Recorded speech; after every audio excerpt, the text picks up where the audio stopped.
Fannycznie, taśniunes, patudonod. O, fannycznie taśnic to donod, dones proste, fany na content, from his friends and Latin America. Oh boy, what a pleasant surprise. Whoops. Oh, no. Isn't that wonderful? Which one should I open first? My mama told me to take this one. I wonder what's in it. Oh boy! Oh, movies! Just what I wanted! Wow! The doggone! Another penguin! Oh, what a cute little fellow!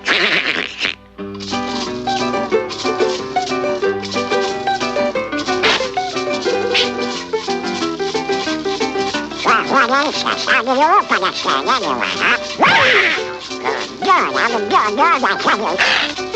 On like a slow.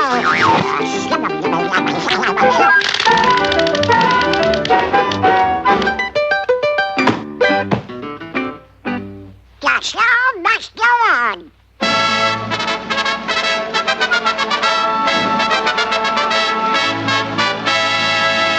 Aves raras. Aves raras? Si, senor.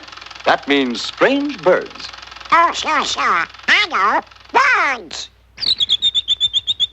Yes, amigo, your feathered cousins. You know, Donald, you have more relatives here than there are coffee beans in Brazil. For instance, take the one who lives way down. Ah, but suppose we let my friend, Professor Holloway, tell us about it. From the beginning to... Elfin, the end. Yes, thank you. Professor? This story takes us way down to the South Pole. Rather than have you stand on your heads, let's turn the theater over. There, that's better. Two things you will find most of down here are ice and penguins. It's amazing that anybody would want to live here, but most penguins wouldn't live anywhere else. You couldn't find better weather for fishing, skiing, tobogganing, or swimming. And there is nothing the average penguin likes better than a day at the beach. But come on, let's meet Pablo. He lives down at the end of Main Street. Let's go in and see what's cooking. Pablo could never remember having been warm enough. And so his closest companion was Smoky Joe, his little stove.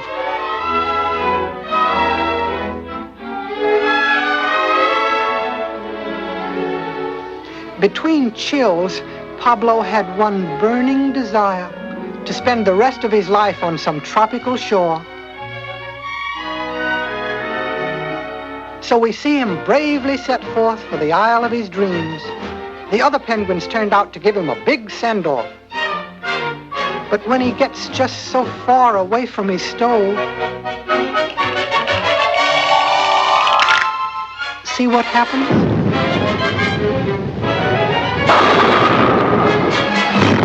Too bad. Perhaps he'll give up this wild idea. But no, he's off to another stop. This time he's bringing a friend. Uh-oh. Uh-oh. Uh-oh. Oh, oh, oh, oh, oh, oh.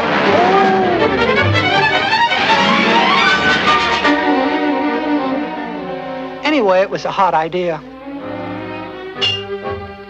Well, maybe he'll be content to stay at home this time.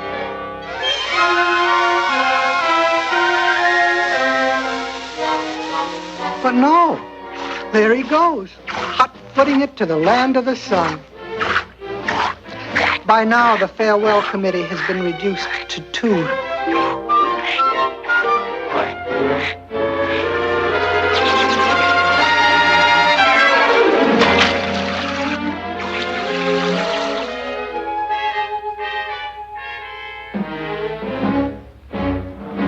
discouraging, isn't it?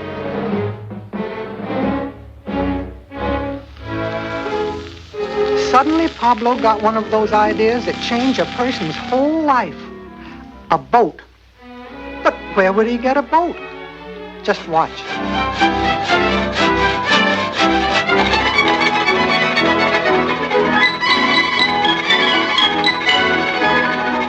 Where there's a will, there's a way, they say. And now, the official launching.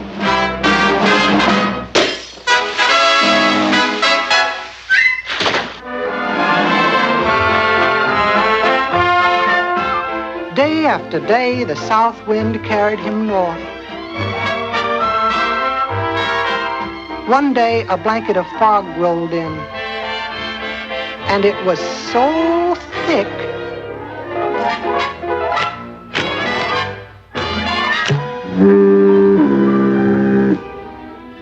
must be near Cape Horn. As the fog lifted, he found himself headed straight through the Straits of Magellan and northward along Chile's rocky coast. One day a storm cloud came up. Just a little bitty old storm cloud, though, and he just tried awful hard to have its first storm. Didn't amount to much, though. One day on lookout, Pablo had a bit of a shock. A water spout off the port bow. But it proved to be the Juan Fernandez Islands where Robinson Crusoe once lived. And still does, apparently.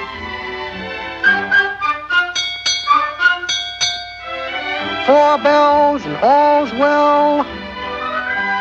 According to Pablo's chart, he should be nearing Viña del Mar. And strangely enough, that's just where he is. He sailed past Lima, capital of Peru, hugging the coastline with a tenacity of purpose seldom found in a penguin. One day, his telescope picked out a city high up on top of a mountain. The map said it was Quito, and it was right smack on the equator. It wasn't as easy to cross, but with a little help from Neptune, he made it. So, making a left turn, he followed the equator, headed for the Galapagos Islands. Ah, that good old sun. Pablo felt that he'd never get enough of it.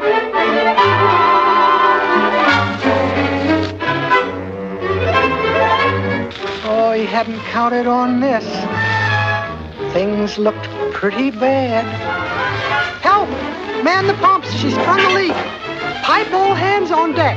Do things, get going, take to the lifeboats, abandon ship, unruffle the mizzenmast and man the poops and, well, don't just stand there, get going, swab the decks and, heavens.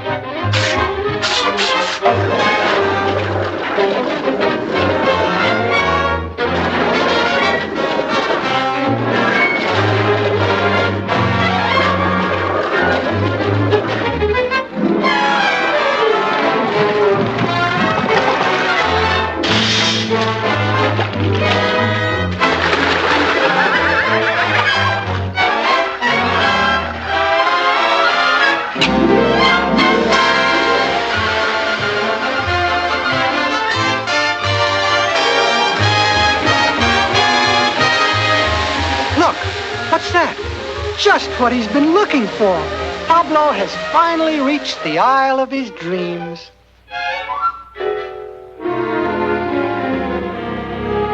And so, as the warm tropical sun sinks slowly in the west, we leave little Pablo, a bird in paradise, a picture of health in his new coat of tan.